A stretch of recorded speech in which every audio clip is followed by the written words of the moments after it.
요한복음 1장 41절 다 같이 읽겠습니다.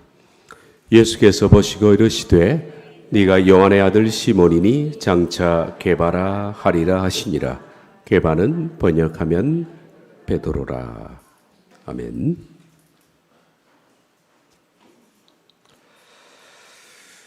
우리의 삶을 지치게 만드는 일곱 번째는 낮은 자존감입니다. 낮은 자존감. 우리 가운데도 이런 낮은 자존감을 가지고 삶을 아주 피곤하게 살아가는 사람들이 많이 있습니다. 하나님께서 저와 여러분들을 치유하시기를 바랍니다. 낮은 자존감은 자신의 삶을 질을 떨어뜨려서 본인을 스스로 행복하게 만들지를 못하게 합니다. 자존감이란 뭘까? 자존감은 자존중감입니다. 내가 나를 존중하는 겁니다. 이 점에 있어서 우리가 익숙하지 않았습니다. 내가 나를 존중한다. 근데 여러분, 이거 굉장히 중요한 말입니다. 내가 나를 존중하는 것은 모든 것의 시작입니다. 자기 자신을 존중하는 사람은 다른 사람도 존중합니다. 그런데 우리 가운데 타인에 대해서 무례한 사람들이 종종 있습니다. 말로나 행동으로나 무례를 끼치는 사람이 있는데, 무례를 끼치는 사람들은 먼저 자기 자존감이 낮은 사람입니다. 다시 말해서 내가 나를 존중하지 못하니까 타인을 존중하는 법을 모르는 겁니다. 이 세상에서 우리가 살아가면서 가장 먼저 화해해야 할 대상은 내 자신입니다. 자신을 소중하게 생각하는 사람, 자신의 존재를 중요하게 생각하는 사람, 이 사람은 다른 사람의 존재와 감정을 소중하게 생각합니다. 이게 자존중감이라는 겁니다. 그러므로 낮은 자존감은 자신에게뿐만 아니라 다른 사람에게도 깊은 영향을 끼치게 됩니다. 여러분들이 어떤 사람과 살면서 그 사람에게서 천박함을 혹은 무례함을, 기분 나쁨을 느끼는 것은 그 사람 자신이 먼저 자신에 대해서 존중하지 않는 사람이기 때문입니다. 그리고 다른 사람도 얼마나 피곤할까요? 얼마나 힘든 삶을 살지 모릅니다. 우리 주변에 입만 열면 이렇게 말하는 사람이 있습니다. 죄송합니다. 미안합니다. 죄송하고 미안한 것이 없는데, 그리고 그렇게 표현할 만한 특별한 일도 아닌데 너무나 쉽게 죄송합니다, 미안합니다, 이것을 밥 먹듯이 하는 사람이 있습니다. 물론 우리들은 감사합니다, 고맙습니다 라는 말을 자주 해야 합니다. 감사합니다, 고맙습니다와 죄송합니다, 미안합니다는 다릅니다. 이런 표현은 특별한 어떤 잘못이나 죄송스러운 일을 하지 않았음에도 불구하고 자주 쓴다는 것은 자기 자신의 낮은 자존감에 있는 겁니다. 내가 잘못하지 않았는데도 뭔가 잘못한 것 같은 느낌. 그리고 자신이 주변 사람에게 인정을 받지 못하고 있다는 느낌. 다른 사람들은 나를 그렇게 좋아하지 않을 거야 라는 생각들. 그리고 항상 본인이 뭔가 틀렸고 잘못한 것 같은 생각들. 이런 것 때문에 이런 말들을 자주 씁니다. 죄송합니다, 미안합니다.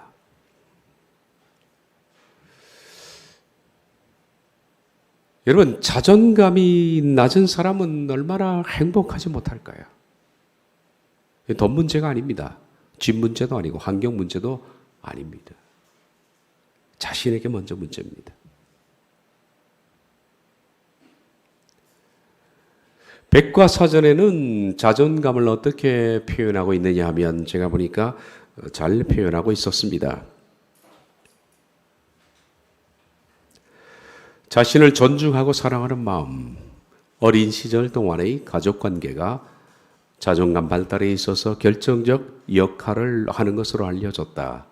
1890년 미국의 심리학자 윌리엄 제임스가 정의한 용어다. 낮은 자존감은 과도하게 인정받기를 원하고 애정을 갈망하며 개인적 성취에 대한 극단적인 열망을 표현하는 성격으로 나타나는 경향이 있다. 쭉 말씀을 들으면 이해가 될 겁니다. 윌리엄 제임스가 정의한 용어입니다. 이 낮은 자존감은 특별히 어린 시절 형성된다 라고 합니다. 이 낮은 자존감은 타인에게 인정받을 때 굉장히 좋아합니다. 인정을 갈망합니다. 애정을 갈망합니다.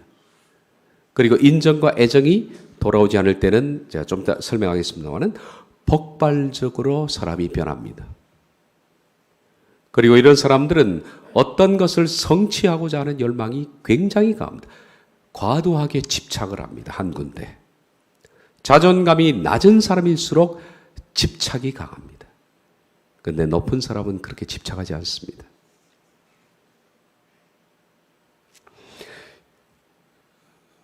제가 수련회 가서도 말씀을 많이 나눴습니다만은 이 자존감, 특별히 성격 형성 시기는 7세 이전입니다.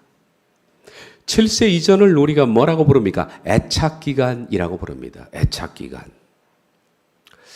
아이가 태어나면 7살까지 부모에게 특별히 애착합니다.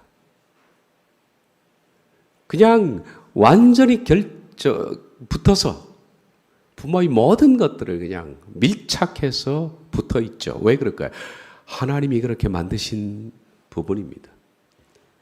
부모로부터 아이는 먹을 것만 먹는 것이 아니라 정신적인 것을 먹는 겁니다. 그래서 애착기라고 합니다. 완전히 밀착되어서 달라붙어 있는 시기입니다. 이때 뭐가 형성되느냐 하면 부모로부터 모든 성품이라는 것이 형성이 됩니다. 그런데 이때 부모가 자녀에게 충분한 애착을 허락하지 않았을 때 아이는 그 속이 텅 빈 것 같은 공간을 갖게 되는 겁니다. 이것이 평생 힘들게 만드는 거예요. 평생. 우리가 미운 7살 그러자. 미운 7살은 애착기가 끝나면 스스로 독립해 나가는 시기입니다. 그래서 미운 짓을 하는 것처럼 보입니다만은 그 독립 시기입니다. 하나님께서는 이 애착 기간을 만드셔서 사람은 부모로부터 모든 성품을 그 애착을 통해서 형성되도록 만드신 겁니다. 부모가 7살 이전에 아이를 방치해 둔다든지 미워한다든지 사랑을 베풀지 않는다든지 그러면 이 아이에게는 치명적인 부분들이 생기게 됩니다. 우린 다 잊었죠. 그 일들을 다 잊었습니다. 잊었지만은 그 애착기 동안에 형성된 성품은 내 속에 그대로 남아 있습니다. 부모에게서 인정과 사랑과 애정과 존대를 충분히 먹어야 합니다. 7세 이전에는 부모가 7세 이후에 부모 역할을 제대로 못한다 할지라도 7세 이전은 결정적으로 부모 역할을 해야 할 이유가 거기 있는 겁니다. 그렇지 않으면 애를 낳지 말아야 돼요. 7세 이전에 아이가 흡족할 만큼 아이를 인정해주고 그리고 존중해주고 소중한 존재로 사랑해주고 애정을 베풀고 그리고 존대를 해주는 겁니다. 아이라도 높여주고 존대해주고 그러면 아이 속에 높은 자존감이 형성됩니다. 그러면 평생 8세부터 죽을 때까지 세상 나가서 배고프지 않습니다. 뭔가 애정을 갈구하지 않습니다. 항상 배가 부른 거예요. 이 아이로 만드는 것이 7세까지 달려있는 겁니다. 자신을 소중한 존재로 대하지 못하고 스스로 홀대하고 남에게도 홀대하고 무례하게 대하는 사람들은 7세 이전에 부모로부터 이 애착 기간 동안에 애착기가 형성되지 않은 그런 사람들은 항상 밖에 나가면 우리가 배고픈 상태처럼 그 정서가 배고픈 겁니다. 그래서 필요 이상으로 자신을 적게 여깁니다. 난 아무것도 아니야. 자기 자신을 너무 비하하는 거예요. 그리고 남을 높게 평가하고, 때로는 이런 사람을 주변에서 잘못 보면 겸손한 것처럼 보입니다. 아, 저 사람 참 겸손해. 이렇게 보입니다만 겸손 아닙니다. 낮은 자존감입니다. 겸손이라는 것은 높은 자존감을 가진 사람이 스스로 낮추는 것을 겸손이라고 합니다. 낮은 자존감입니다. 이 낮은 자존감을 갖고 있는 사람들은 스스로 불행합니다. 그리고 타인에게 의지합니다. 그래, 내가 없는 거예요, 내가. 이스라엘 백성들이 430년 동안에 애굽에서 노예 생활을 했습니다. 이 노예 생활한 결과 그들 속에는 아주 낮은 자존감이 형성이 되어 있었습니다. 우린 별거 아니야 라는 겁니다. 그래서 하나님께서 그들에게 가나안 땅에 들어가라 라고 했을 때 그들은 우리 같은 것이 어떻게 그 높은 문명, 그 당시 가나안 땅에는 7족속이 있었습니다.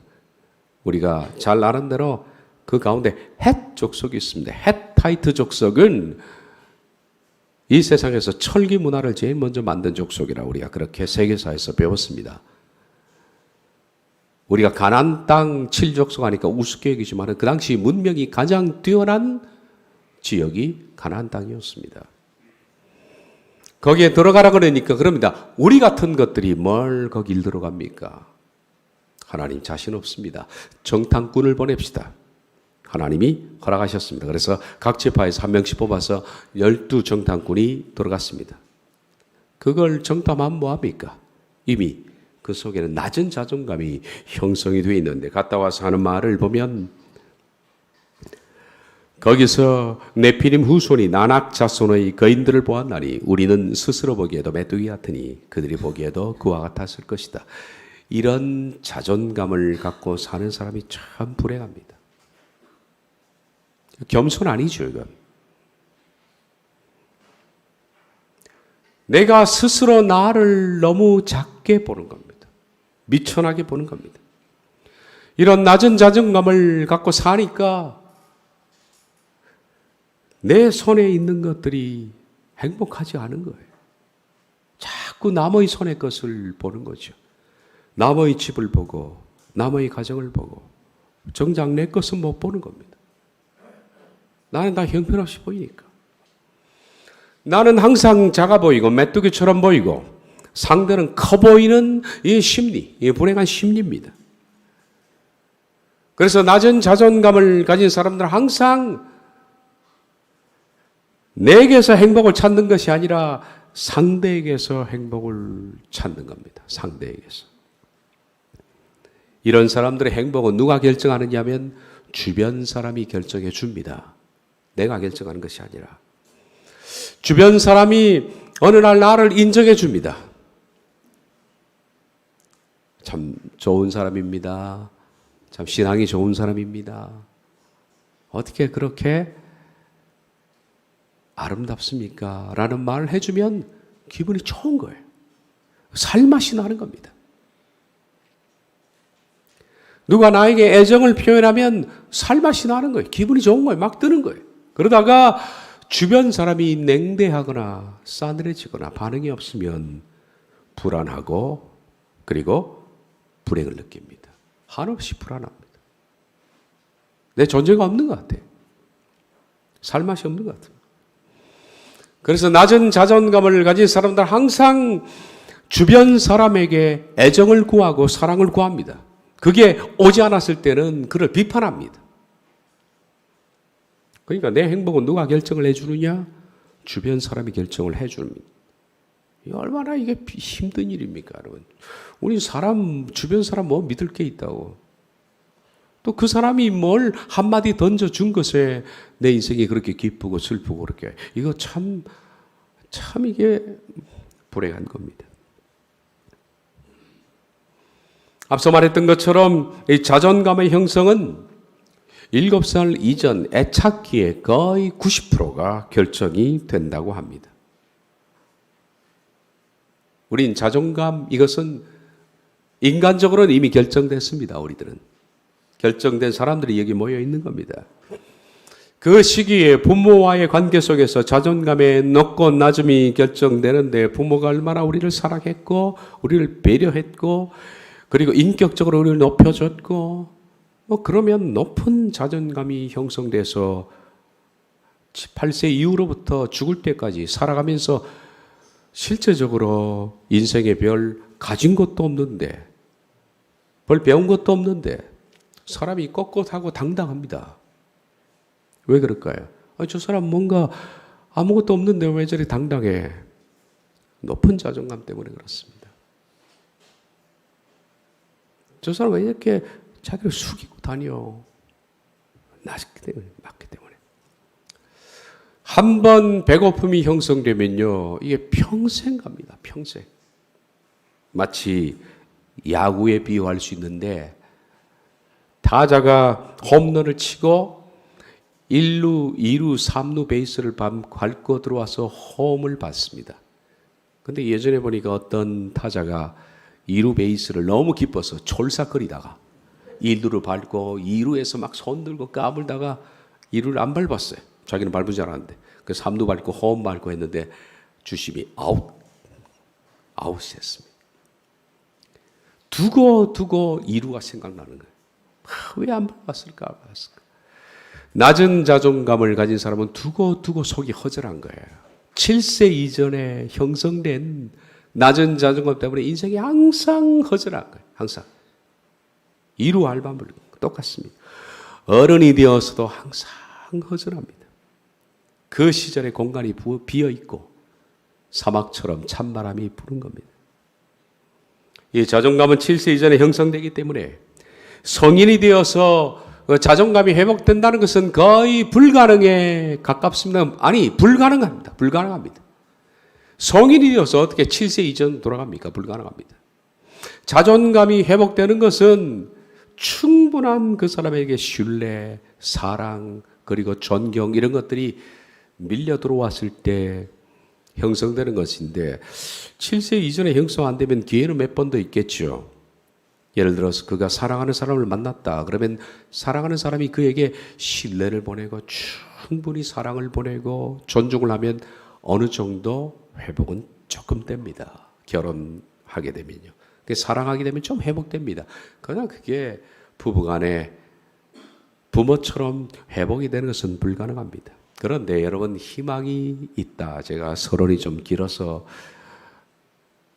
그렇습니다만은 자존감에 낮은 사람들이 회복될 기회가 있습니다. 그게 뭐냐? 예수님 만나면 됩니다. 이게 가능한 겁니다. 낮은 자존감 7세 이전에 형성된 사람이 나중에 커서 사랑하는 사람을 만났습니다. 그 사람이 전적으로 나를 신뢰하고 뭘 하든 간에 다 존중하고 덮어주고 합니까? 마음에 안 맞으면 화내고 싸우고 다투고 그러죠. 부부는 회복될 수 있는 상황이 극히 제한적입니다. 그래서 회복이 안 되는. 그런데 이상한 것은 예수님을 만나면 사람이 변합니다. 왜? 예수님은 별 지랄을 다 해도 다 받아주시거든.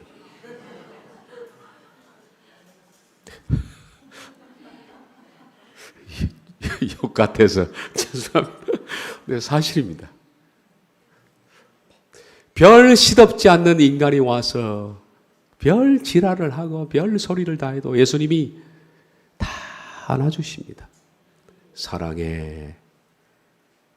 그게 뭐 이쁘다고 말해요. 사랑해. 이걸 신앙의 치유라 그럽니다.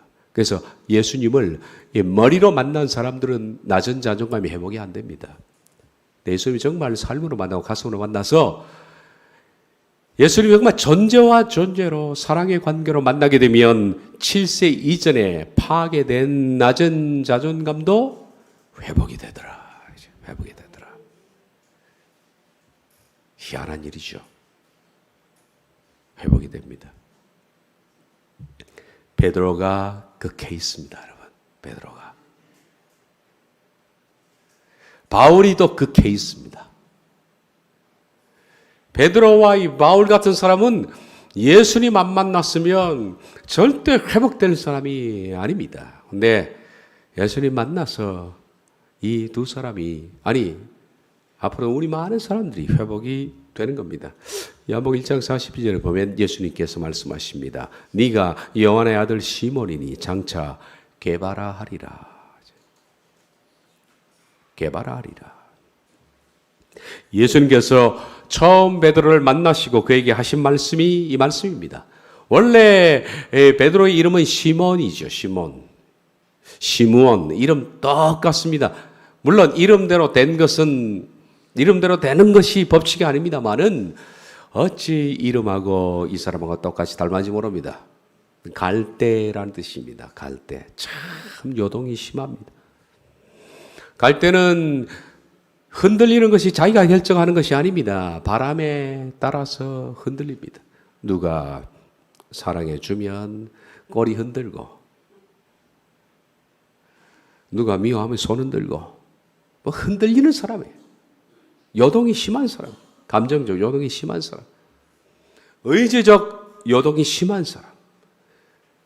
이 시므온을 예수님께서 만나자 말씀하시죠. 장차 너를 게파르는 아람어고 헬라어로서는 페트로스입니다. 반석이라는 뜻입니다. 게파르나 페트로스나 다 같은 뜻입니다. 장차 너를 페트로스라 하리라. 큰 바위덩어리라 부를 것이다. 그렇게 흔들리는 사람을 예수님께서 바위덩어리는 변하지 않는 사람, 바람이 불거나 태풍이 치거나 홍수가 나거나 그 자리에 그냥 서 있는 사람, 요동이 없는 사람. 누가 뭘 하든 내 생에 행불행이 생기든 그래도 교만하지 않고, 그래도 그 사람이 낙담하지 않고 여전히 환경이 변하나 뭘 하나 똑같은 사람. 베드로. 변하지 않는 사람이 될 것이다 라고 했습니다. 이 성경에서 베드로와 관련된 기사들을 쭉 보면, 이 기사를 심리학적 관점에서 보면요, 베드로는 분명히 자존감이 낮은 사람이었습니다. 모르겠습니다. 베드로가 그 이전의 삶에 대해서 성경이 기록하지 않았기 때문에 그가 어떤 환경에서 태어났는지, 왜 그렇게 낮은 자존감이 형성됐는지 이유는 모릅니다. 그러나 베드로의 부모가 그렇게 베드로에게 인격적인 관계를 맺지 못했던 것 같습니다. 7세 이전에 애착기 동안에. 그 시기에 부모가 떠나면, 고아가 되면 자존감이 엄청나게 파괴됩니다, 여러분. 그래서 부모는 자식을 낳으면 7세까지는 살아줘야 합니다, 여러분. 7세 이전에 돌아가신 부모는 반칙이에요. 아주 나쁜 반칙입니다. 신혼부부들은 잘 들으세요. 7세까지는 살아줘야 돼요. 그러지 않으면 결혼하지 말아야 돼요. 말이 이상합니다만. 근데 이 시몬은 부모가 일찍 돌아가서 그런지 모르겠습니다. 성경 보면 시몬의 집에 장모가 있었고, 열병으로 누워있는 장모가 있었고, 그리고 시몬의 동생도 안드레도 같이 살았던 것처럼 보입니다. 한 집안에서 가난했다는 얘기죠. 안드레도 결혼했는데 결혼한 동생 내외를 데리고 같이 산 거예요. 베드로도 결혼했으니까 아내가 있었겠죠. 장모도 있었겠죠. 베드로의 집이 크지 않거든요. 가난했다는 거예요. 그리고 부모가 일찍 돌아가셨는지 아니면 부모가 사랑을 베풀지 않았는지 모르지만 낮은 자존감이 형성되어 있습니다. 그래서 베드로를 보면 그렇게 들쭉날쭉입니다. 이름 그대로 시몬입니다. 주변 상황이 돼서 너무 자주 변하니까 매우 변덕스럽고 까다롭고, 어떤 때는 겸손하게 비치지만 겸손한 게 아닙니다. 자기를 비하하는 겁니다. 그리고 어떤 때는 거칠게. 베드로 같은 사람을 가리켜서 마른 하늘에 날벼락 치는 케이스입니다. 언제 어떻게 성품이 변할지 모르니까. 그런데 이런 까다롭고 변덕 많고 시시각각 변하는, 어떤 때는 햇빛이 비쳤다가 갑자기 먹구름이 오고 이런 사람인데, 예수님은 그를 만나자 너를 장차 반석이라 하겠다라고 하셨습니다. 저는 무엇보다 이 속에서 뭘 보느냐 하면 장차라는 단어를 주목해 봅니다. 장차. 지금 아니다. 내가 너를 그렇게 만들겠다는 거지요. 네가 요한의 아들 시몬인데 장차 내가 너를 반석으로 만들겠다. 너를 만나면 낮은 자존감, 그래서 자주 흔들리고 자주 변덕을 보이고 까다롭고 거칠고 무례하고, 그 사람이 네가 나를 만나서 장차 요동하지 않는 반석이 될 것이다. 예수님 만나면 낮은 자존감이 치유된다는 거예요. 여러분, 낮은 자존감. 예수님이 하시는 겁니다. 예수님 제대로 안 만난 사람들은 여전히 제 자리 걸음일지도 모르겠습니다. 이 말이 난 그런 경험이 없는데 제대로 안 만나서 그럽니다. 머리로 만나서 그런 거지요. 그런데 삶으로 만나면 장차 변하게 되어 있습니다. 저는 이 장차라는 단어가 참 좋습니다. 장차.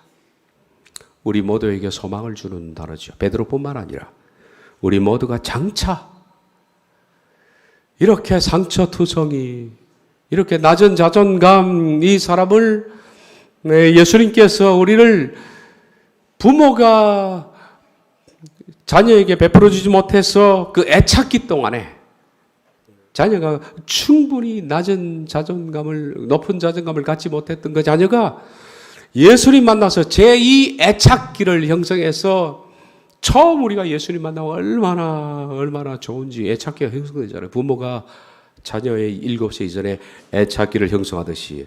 기억납니까? 저는 예수님 처음 만나서 미쳐 죽을 뻔했습니다. 좋아서. 애착기가 형성되는 거예요. 애착기가. 마치 젖병 빠는 아이가 부모 사랑하듯이 처음 만나니까 세상이 바뀌어버리더라고요. 세상이. 너무 좋아가지고 너무 행복하고, 그 행복함 이런 것들이 지속되면서 부모로부터 형성되지 못한 애착기가 제2 애착기가 되어서 예수님과의 속에서 다시 재형성되는 겁니다. 그러니까 사람이 낫는 거지요. 그러니까 시몬이 베드로가 되는 겁니다. 베드로가 되는 거예요. 저와 여러분들은 이 시몬과 베드로 사이에 있습니다. 그리고 우린 고민하고 있습니다. 시몬은 우리의 변화받지 못한 옛사람의 모습입니다. 그리고 베드로는 장차 변화될 모습입니다. 그 사이에는 수많은 실패가 있을 겁니다. 넘어짐이 있고 깨어짐이 있을 겁니다. 그러나 우리가 꾸준히 나의 변화를 위해서 길을 걸어간다면, 예수님에 붙어 있다면, 예수님께서는 장차 우리를 베드로로 만드실 것이라고 저는 생각합니다. 만들어 오셨고 만드실 것이다.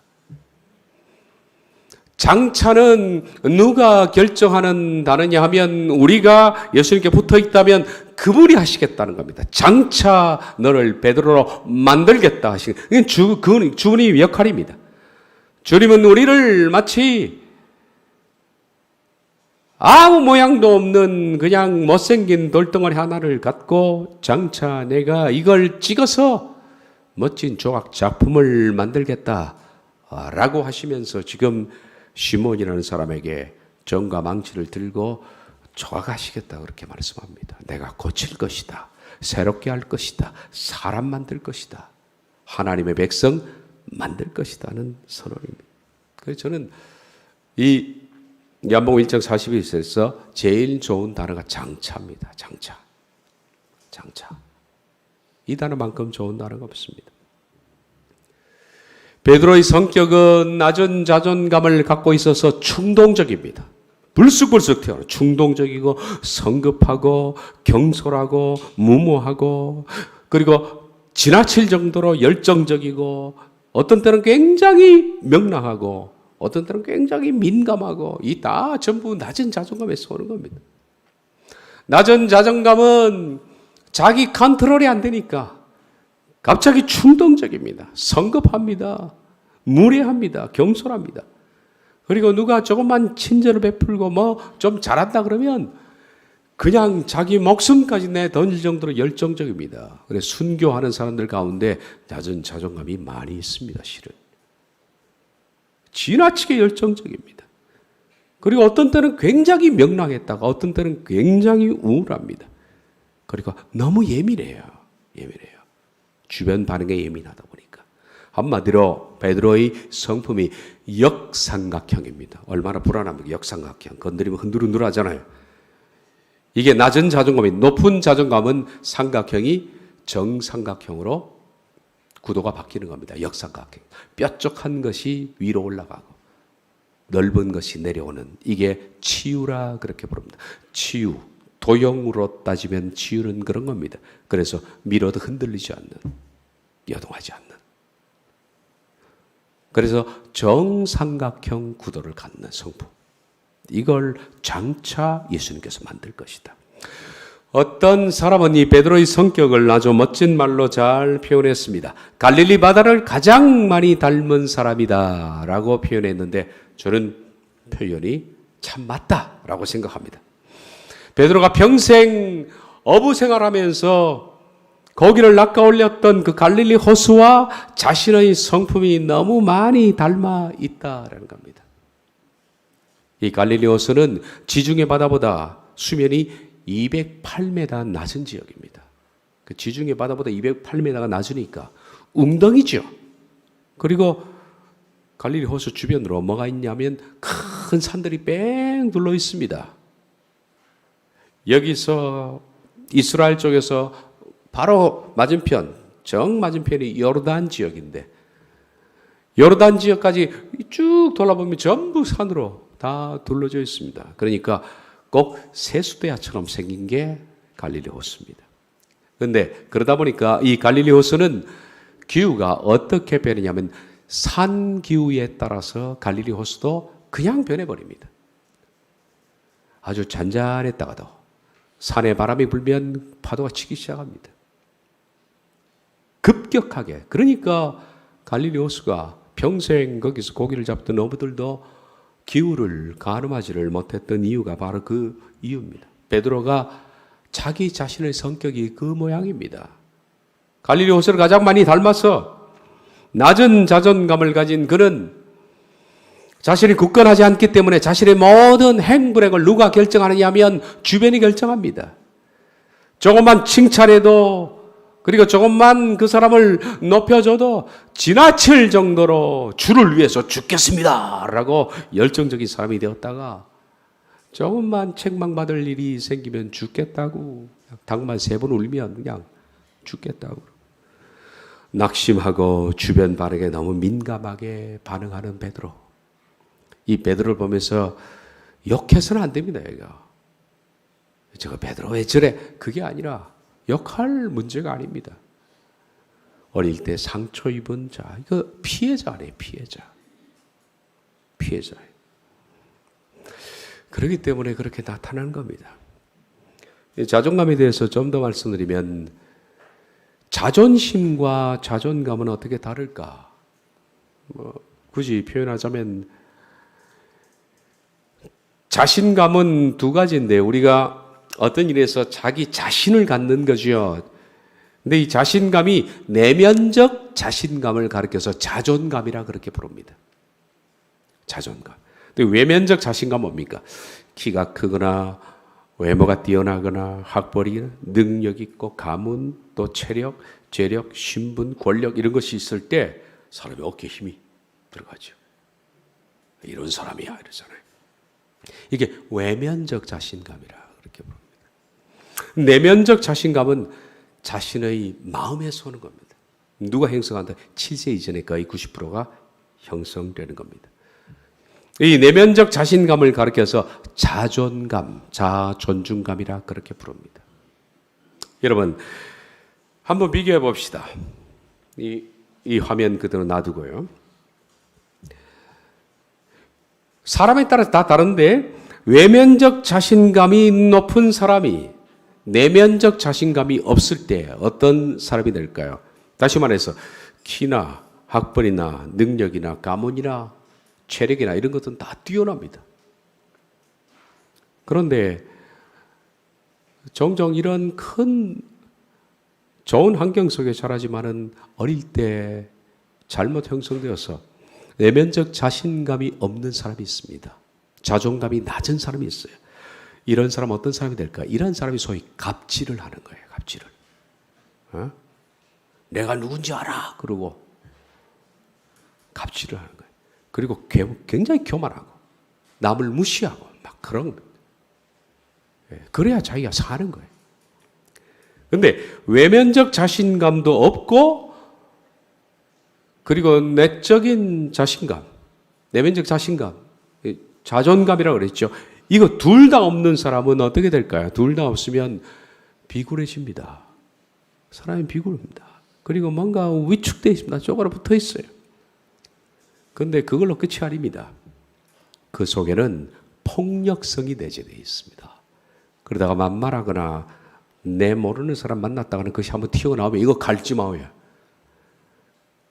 그냥 다 없애버리고 무서운 사람으로 돌변할 수 있는 것이 둘 다 없는 사람이에요.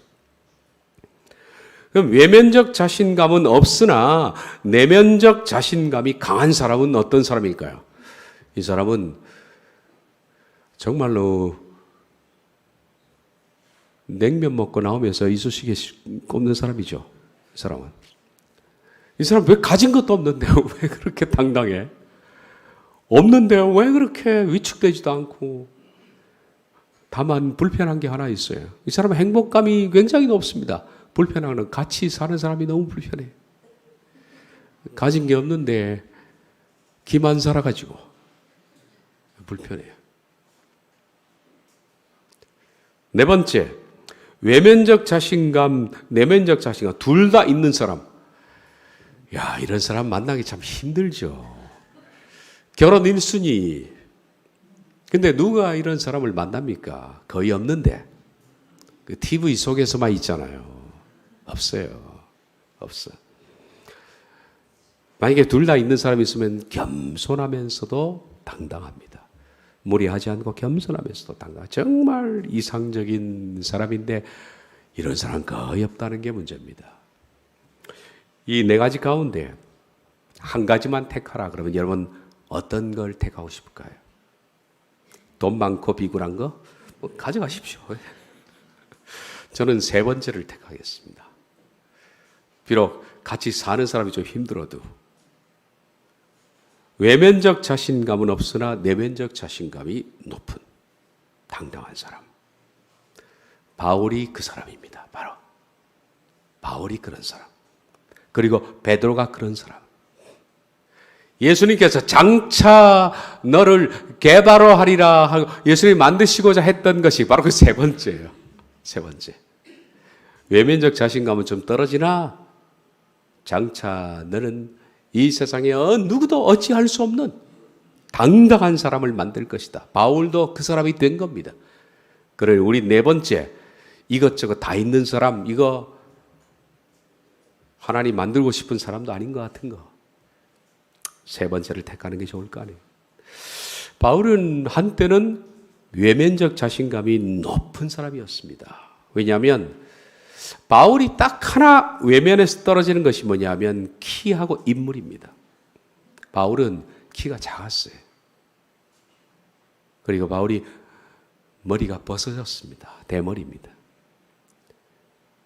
그리고 못생겼습니다.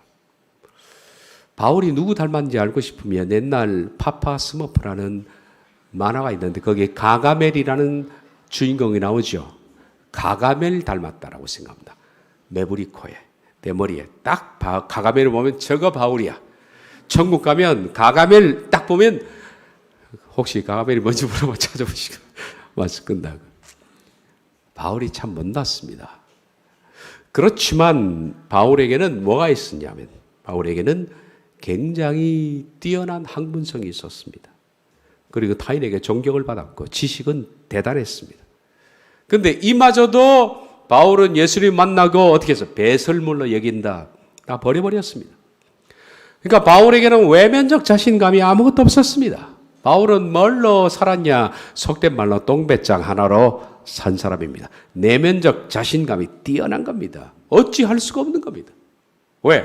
그는 예수님과 애착 관계가 결탁되어 있기 때문에 자신이 충천한 겁니다. 어떻게 건드릴 수가 없어요. 고린전서에 보면 그는 엄청난 많은 고생을 했죠. 감옥에도 많이 가고 많이 맞고 죽을 고비도 넘기고 39대 채찍을 5번 맞았죠. 3번 채찍에 맞았죠. 돌팔매질을 당했죠. 그래서 사람들이 죽었다고 거죽 씌워놓고 그냥 갔죠. 선교를 위해서 배를 타고 가다가 풍랑 만나서 죽을 뻔한 적이 3번 있었죠. 늘 피곤하고 배고프고 굶주리고 헐벗고 이것이 일상이었습니다. 그런데 바울은 위축되지 않았습니다. 당당했습니다. 그는 어디서 이런 당당함이 나왔는가? 그것은 예수님 만나고 나서. 원래 그랬을까요? 아닙니다. 바울은 제가 빌립보서를 강의할 때 바울에 대해서 얘기를 했죠. 바울은 자존감이 낮은 사람이라고 그랬지 않습니까? 왜 그렇게 남들 스테반 죽이는데 내가 대표다 하고 돌 들고 옷 던지고 다메섹까지 가서 잡아 죽이려고. 이 사람들 거칠고 폭력적이고 바울이 표현했잖아요. 죄인 중에 괴수라고. 거칠고 폭력적이고 무례하고 머리는 똑똑하고. 왜 그럴까요? 어릴 때 낮은 자존감을 가진 사람입니다. 그래서 제가 추정을 했죠. 빌립보서를 강의하면서 바울이 왜 이런 사람이 됐을까? 모르긴 몰라도 그의 아버지가 철저한 율법주의자여서 그를 이렇게 율법적으로 학대했을 것이다. 그래서 어린아이가 낮은 자존감이 형성돼서 상처투성이었다. 그런 거죠. 근데 하나님이 그 바울을 바꾸신 겁니다. 바꾸신 거예요.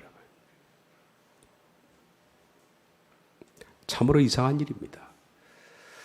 예수님을 제대로 만나면 제2 애착기가 온다. 참 신기한 일입니다. 그건 우리도 겪어본 겁니다. 저도 겪어본 겁니다. 제가 예수님 첫 번째 예수님 만났을 때 그때 제게는 애착기가 온 겁니다. 애착기가 오면서 내 속에 죄가 처리되고 내 속에 더러운 것들이 사라지면서 거룩함으로 조금씩 변하는 만큼 그분이 우리를 이렇게 주변에 아무것도 없어도 위축되지 않는 사람으로 만들어 놓으신 것이지 원래 그런 사람들은 아니다라는 겁니다. 그래서 바울처럼 그리고 베드로처럼 마침내 반석으로 만드신 사람을 누가 협박할 수 있습니까? 이 세상이 협박할 수 있습니까? 무엇이 그를 두렵게 할 수 있겠습니까? 누가 그를 근심시킬 수 있겠습니까? 우리가 이 서약서 늘 암송하죠. 아침에도 읽었습니다. 로마서 8장 지격입니다. 누가 우리를 그리스도의 그 사랑을 분리할 것입니다. 당당하게 바울이 지금 외치는 겁니다. 제가 로마서의 바울의 신앙 고백, 모든 로마서의 구원에 관한 메시지가 끝난 다음 바울이 하나님에 대해서 나를 이렇게 바꿔놓으신 하나님에 대해서 천명하는 내용입니다. 나는 절대로 누가 나를 꺾을 수 있는 사람 없습니다. 라는 겁니다. 누가 우리를 그리스도의 사랑에서 분리할 것입니까? 고난이나 건공이나 핍박이나 기근이나 벌거벗이나 위험이나 검일까요? 아무리 핍박이 오고 고난이 오고 우리를 벌거벗게 놔도 배고프게 만들어도 우리들은 흔들리지 않는다. 기록된 것처럼 하나님을 위하여 우리는 하루 종일 죽음에 직면하고 있으며 도살당할 양같이 하루 종일 도살당할 양같이 여김을 받아도 우리들은 협박할 수 있는 것이 없습니다. 이 모든 일 중에 우리를 사랑해 오신 그분 때문에 극복이 됩니다. 나는 강력히 천명합니다. 맨 밑에 하나님의 그 사랑으로 또 분리할 수 있는 어떤 것도 없다는 것을. 이 강력한 바울의 높은 자존감은 언제 형성이 됐냐? 다메섹에서 예수를 만나서 바뀐 거지. 그전 아니에요. 그죠? 그러므로 저와 여러분들은 낮은 자존감, 이 예수님 외에는 고칠 방법이 없습니다. 실은 말씀드린 것처럼 누가 우리를 그렇게 사랑해 주겠습니까? 이 세상 살아가면서 그렇게 사랑해 줄 사람이 있겠습니까, 여러분? 못 만납니다. 간혹 나타나겠죠. 근데 내가 한번 성질 내면 도망가 버립니다. 누가 여러분 붙어가지고 끝까지 사랑한다 그러겠어요? 한두 번은 하겠지. 그러네, 여러분 속에 있는 그 꼬라지를 아는데 한두 번 터져 나오면 사랑한다가 금방 보따리 싸고 가버리는 게 사람입니다. 그러니까 절대로 애착기를 길게 갈 수가 없는 게 사람 사랑입니다. 근데 예수님은 별 꼬라지를 다 부려도 내가 너를 사랑한다고 안아주시는 거, 장차 기다려주시는 거 아니에요. 예수님은 장차라는 단어 때문에 우리가 붙어 있는 거예요. 장차 너를 개발하리라. 그래서 별 짓을 다 해도, 별 성질을 내고, 별 실망을 시켜도 우리를 변화하시도록 기다리는데, 주님은 우리를 그러므로 어디서 깨뜨리느냐? 광야 같은 인생에서 깨뜨립니다. 우리가 고생의 떡을 먹고 다량의 눈물을 마시면서 부서지고 깨지고 부서지고 깨지는 과정 속에서 주님은 장차 개발로 만드시는 겁니다. 이 말씀 알죠? 여호와는 너를 애굽 땅 종되은 집에서 이끌어내시고 너를 인도하여 그 광대하고 위험한 광야 곧 불뱀과 전갈이 있고 물이 없는 간조한 땅을 지나게 하셨으며 또 너를 위하여 단단한 반석에서 물을 내셨으며 네 조상들 알지 못하던 만나를 광야에서 내게 먹이셨다니 이는 다 너를 낮추고 너를 시험하사 마침내 내게 복을 주려 하시면요. 장차 개발하리라. 시몬을 하나님께서는 끌고 나가셔서 여기 광야에 가서 불뱀과 전갈이 있고 배고픔이 있는데 하나님 우리를 깨부시기 시작하면서 마침내 개바로 만드시는 겁니다. 딱 하나 우리에게 조건이 있습니다. 붙어 있기만 하면 됩니다. 여러분 주님께 붙어 있으십시오. 그러면 그분은 우리를 마침내 개바르 큰 바위 덩어리로 만드실 줄로 믿습니다. 기도하겠습니다.